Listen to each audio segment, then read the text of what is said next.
కల్తీ లడ్డు, సిగ్గుసరం లేకుండా వేరే మతస్థులు కూడా జైల్లో వచ్చి ఇక్కడ దాడి, హిందువులే చేసి వచ్చారు. మళ్ళీ దాడంతా 254 కోట్ల కుంభకోణం.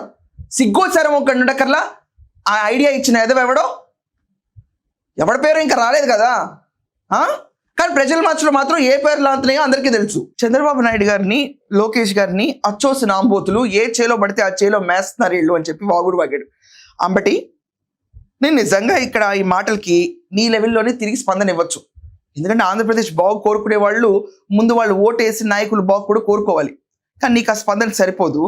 ఓ చిన్న మాట అడుగుతాను, ఏ చేలో పోసి ఒక అడ్డగాడిద అచ్చోసిన ఆంబోతు దున్నపోతూ రాష్ట్రంలో లిక్కర్ని సరఫరా చేయించాడు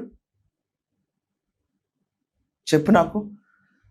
ఉట్టి ముడుపుల యుద్ధంలో 3,000 కోట్లు దొబ్బి తిన్నాడంటాడు ఎవడు. రాజ్ కేసిరెడ్డి 2,000 కోట్లు వేరేగా తిన్నాడు. దాని తర్వాత 1,00,000 కోట్ల పైగా అసలు కుంభకోణం ఉంది లిక్కర్లో అంటున్నారు.